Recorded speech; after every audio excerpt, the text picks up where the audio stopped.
Hi everyone. I hope you're doing well. It is Saturday, August 19th, 2023, and it's been a long time since I've been able to do one of these videos. I've actually just had a really crazy summer, a lot of stuff going on, but things are slowing down, so I'm back at it, and I hope you enjoy, and I hope you're staying safe if you are in Southern California, because things are about to get a little bit wild. Also, much of the rest of the country is either in or about to head into a pretty massive heat wave, especially here in Nashville. I'm not looking forward to how things are going to be starting tomorrow. We're going to get close to 100.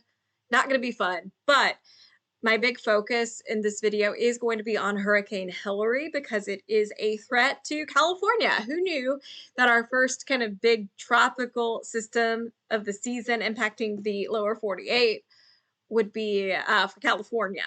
And yeah, so there's a lot to talk about. Let's go ahead and get right into it. Also, if you're new here, my name is Mary Mays. I'm a meteorologist, and I am happy to answer any questions you have about the weather. So we are in screen share mode right now, and this is Hurricane Hilary as of 3:35 p.m., which is when I'm recording this. And yeah, this is a pretty massive storm, and it's heading into Baja California, but you can see the moisture already impacting Southern California, and that's the main issue with this system. Like, it will produce winds, yes, but that's not the main threat. And a lot of times with tropical systems, the inland flooding threat is significant, but it might not be the first thing you think of. However, this is not an area that sees this all that often, and this is certainly not an area that expects to see, you know, more than their yearly rainfall during the dry season. And that's the case. What we are seeing with this actually is, for the first time ever, tropical storm warnings across a good portion of Southern California. It's a pretty incredible look at what's going on. So this is GOES 18, and you can see the center of the storm. It is still a Category 3, but it is a low-end Category 3.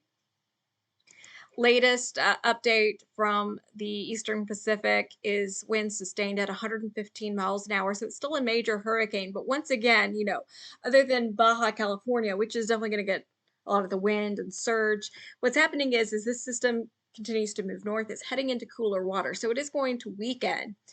The main issue is just how much water it's going to bring with it. It is going to bring a ton of rain, and that is the big issue. So let's go ahead and take a look at the oh, I wonder what the interactive map looks like. Oh, there we go. That's kind of cool. So you can see here, you can see all of the warnings with this, the cone as it tracks into Southern California, and likely going to maintain that tropical storm strength. We are going to look at the official track right here. So yeah, look at that. It's still a tropical storm as it heads through into Southern California. So that's extremely rare. I think this is going to be the third time this has ever happened. And one of the reasons why you don't typically see storms that hold together is because there's two ways they can come in. They can curve in through the Pacific, but even off the coast of California, the water is chilly. So hurricanes use warm sea surface temperatures to really maintain their strength. So that usually cuts across the strength. It's not unusual to get tropical moisture in California, but it's unusual to have a system that actually holds together and is still a tropical storm. So it's going to go up through Baja California, and any interaction with land makes a hurricane, no matter how strong. It is going to, that friction kind of tears the storm apart a bit, but it's still going to pack some um, tropical storm force winds when it gets into Southern California, but that's not actually the main concern. Now, will that do some damage? Yes. The big concern, though, is actually just going to be the ridiculous amount of rain that's coming in. So this is the NAM model, and you are already seeing waves of rain coming in right now. This tropical moisture has already started.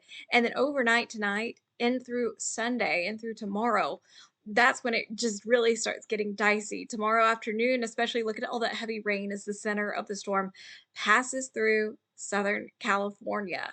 And that's the dangerous part, is just all this incredible moisture, all this rain. It is going to be potentially catastrophic flooding. So you have to take it very seriously, especially if you live in an area that's prone to flooding.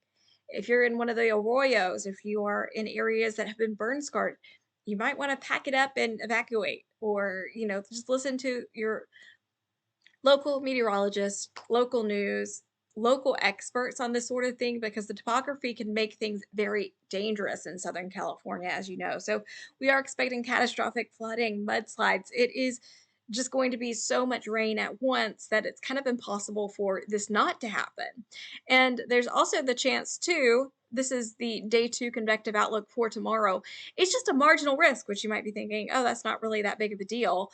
But there is a chance that you could see a little bit of spin with this. So there's a chance for some winds, but also maybe even an isolated tornado.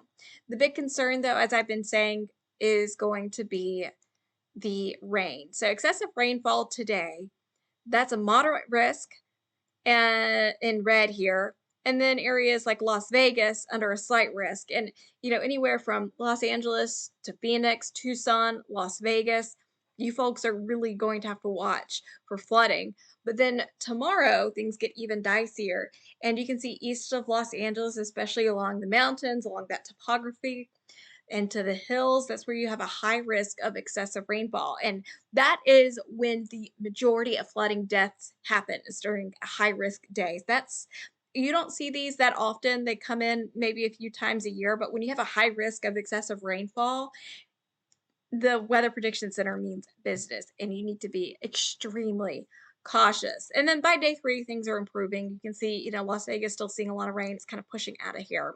And by day four, you're much better um, conditions. However, tomorrow I think is going to be by far the worst of it. Tomorrow afternoon, even into the evening hours and into Monday. So, really, through Monday, you have to be extremely cautious.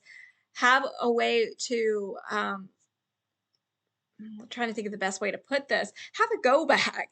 Make sure you're paying attention. Have all of your important documents in a bag. Just be ready to leave, especially if you're in a flood prone area, because it might not be safe for you to stay. You have to watch conditions. You have to be paying attention, listening to what local authorities say, and just be ready to go if you need to. This is going to be a big, massive flooding threat, and catastrophic flooding is possible. And this is what we're seeing right now. You can already see some of that moisture moving in on the National Weather Service radar. So tonight, things are going to start to get dicey. Things are really going to get going, though, into tomorrow as this system continues to push north, as this hurricane continues to push north. And it will be a tropical storm as it heads into Southern California, which not what I thought I would be saying today. So let's see. We already talked about, excessive rainfall, but we can look at what we call QPF. And this is just how much rain you will be seeing. So, uh, let's look at day 1 to 3, and you can see a lot of orange here. So that's, yellow here is like a foot or more of rain. In a lot of these areas where you might see 1 to 2 inches a year in Southern California, this much rain, you'll see more than 2 years worth of rain in about a 48-hour period, if not faster. That is why people are so concerned about this, why it's such a big deal. So please make sure you're staying safe. You're ready to go if you need to. If you live in a flood prone area, you need to be especially cautious and just pay attention. And also, too, don't drive through floodwaters. If you see a water covered roadway, turn around, find a different route.